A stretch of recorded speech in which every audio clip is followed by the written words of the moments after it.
I wanted to turn my painful history into a positive film, but the industry wanted to turn my positive film into a painful history.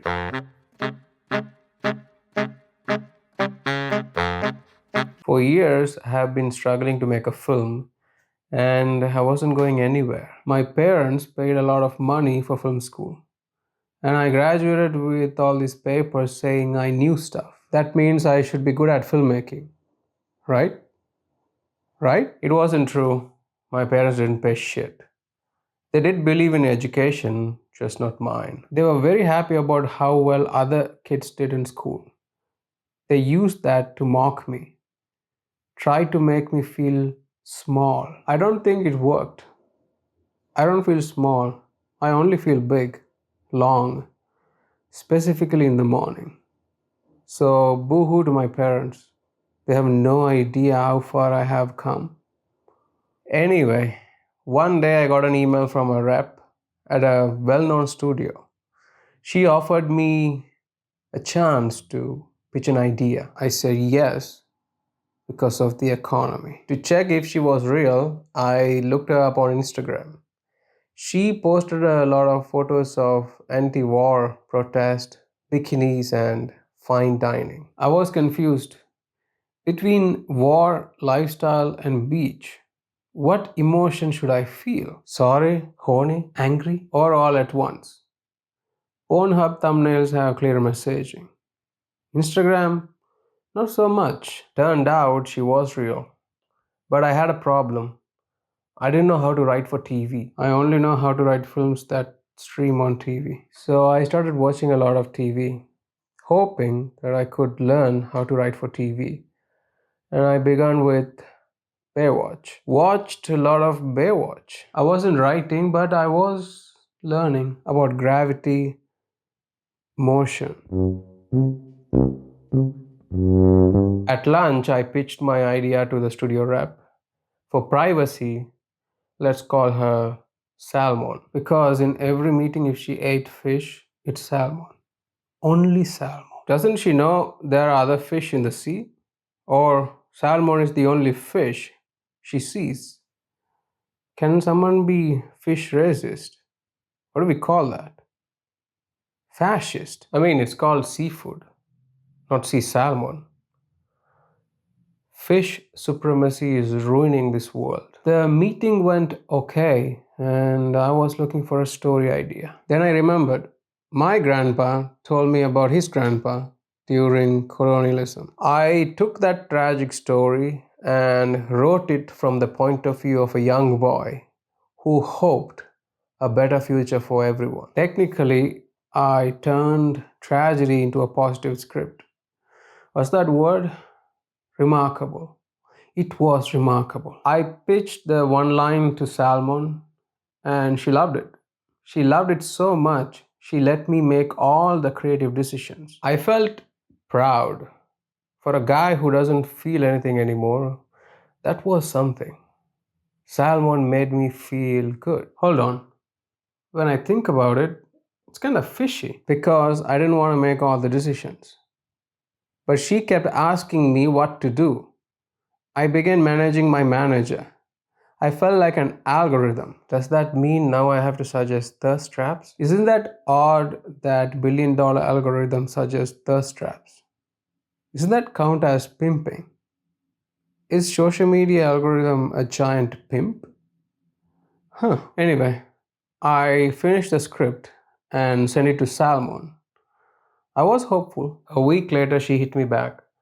The studio said no. They asked me to do changes. They said the story is too positive. Audience won't like it. They wanted the slaves to be exploited. The studio said that's what audiences want to see.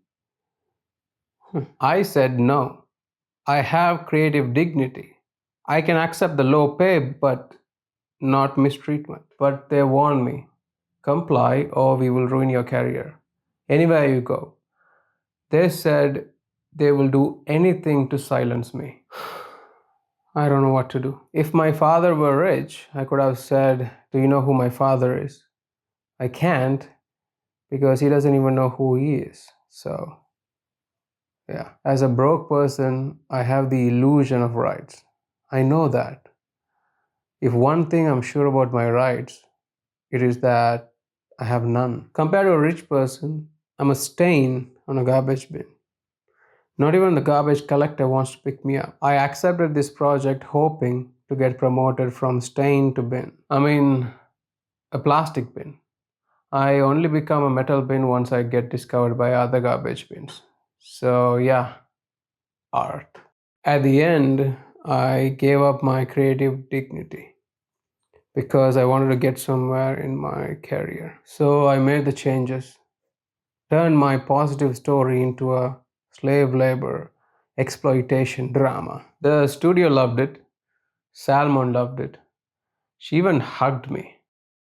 After many notes, we decided it's best as a rom-com slave drama. They asked one more change. Give the slave character six packs and a studio apartment with a weed smoking roommate. I said yes. I was ready for the pre-production. Still not fully paid, but hey, when you write about slave labor, you should live the character. It's called method writing. Anyway, in the end, they changed their mind and asked to make a movie. A new idea from scratch. All my hard work went to shit. Salmon called it a working writer's life. Why doesn't she just shut up? Like I asked her opinion. What a clown. But I'm still deciding. I had another story about a pervert uncle who made my childhood miserable. Did things to me. I told the studio, they loved it. I got a book deal, a documentary offer, a TV show, and a movie. Big cast. They loved it. With one catch, they wanted to make it from my uncle's point of view. Make him the hero and make me the villain. Because it's about telling a good story. I wanted to turn my painful history into a positive film, but the industry wanted to turn my positive film into a painful history. Do they get aroused? I mean, really, do they? Who are these realistic slavery films for? I don't watch them.